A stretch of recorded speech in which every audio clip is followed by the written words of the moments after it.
Now, royal expert Sarah Vine has written in the Daily Mail that the reason King Charles is reluctant to bring Harry back into the fold is because, and I quote here, the prince is a selfish brat with a pushy wife and he can't be trusted.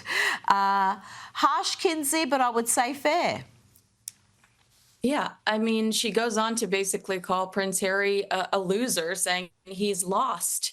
What would he do? What would he bring back to the British royal family? Again, how could he contribute to society if he was brought back into the fold?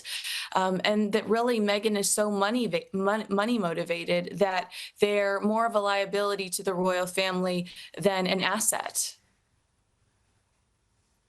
Well, it's a good point, but we're hearing a great deal about the senior aides for the Prince and the King meeting, setting down the groundwork for this family reunion. What's happening there? Is it likely to happen this year? It could happen in September during the Well Child Awards, a quick meet and greet with King Charles and Prince Harry, depending on the King's schedule.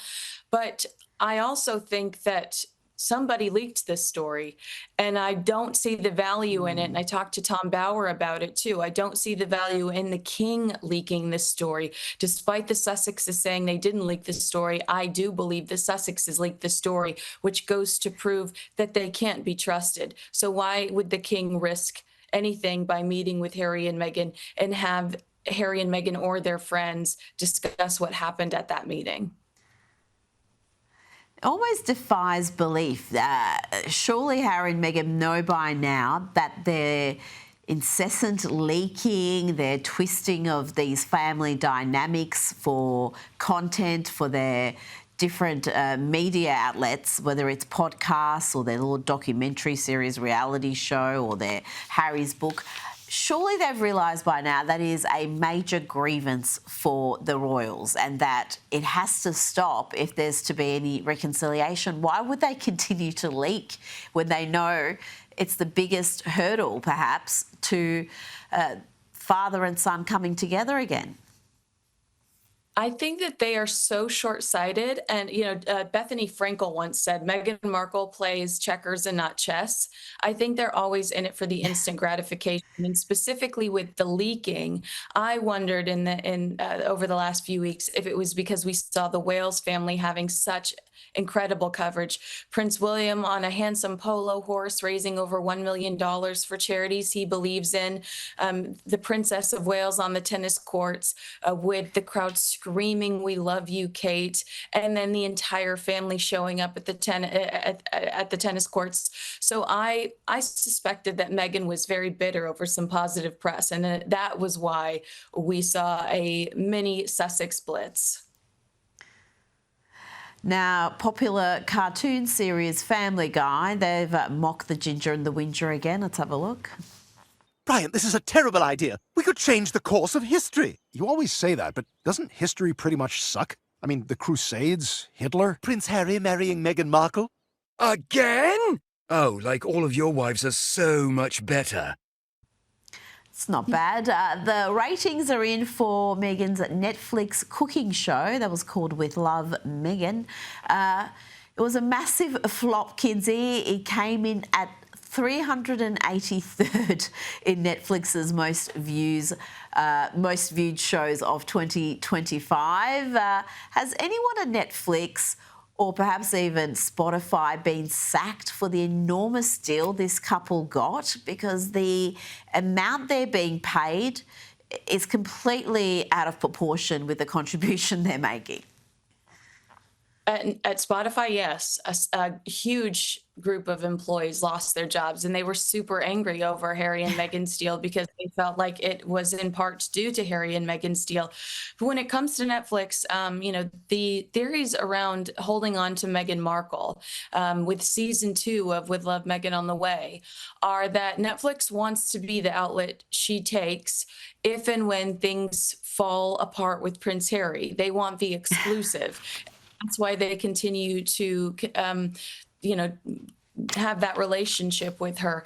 But you're right. This is the return on investment is simply not there. These numbers are embarrassing. Prince Harry's his polo show was well into the 3,000s. Like absolutely no one was watching. Actually, 500,000 Wow. people watched, just as many as watch lefties losing it. So more people are watching you religiously than Prince Harry.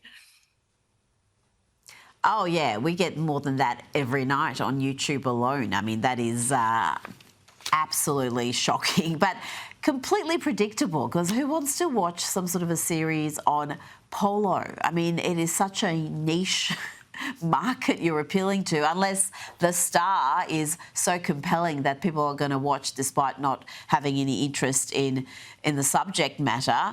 Now, let's go to revelations that actress Gwyneth Paltrow felt sad when she learned Brad Pitt had married Jennifer Aniston, claiming that his decision to marry her was evidence that he has terrible taste in women.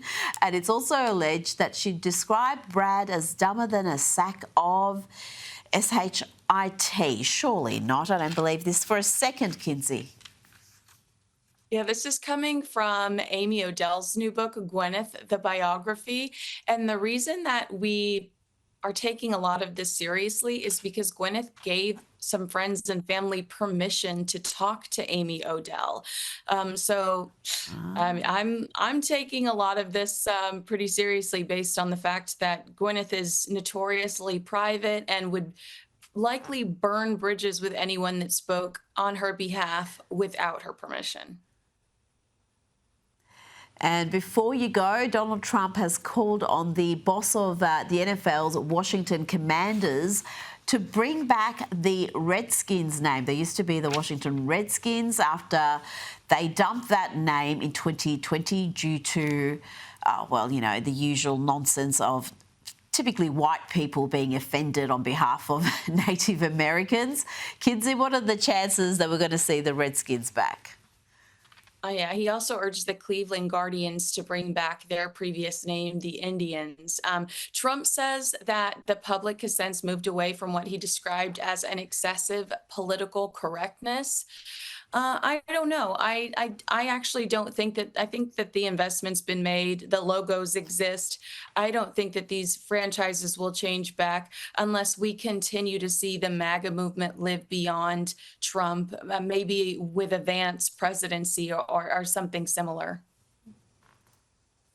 I do recall a poll that was done showing 9 in 10 Native Americans who were polled did not have a problem with the Redskins name. It was essentially white folk who were outraged on their behalf, who led to that decision. And Washington, D.C. is possibly the bluest of blue cities in America.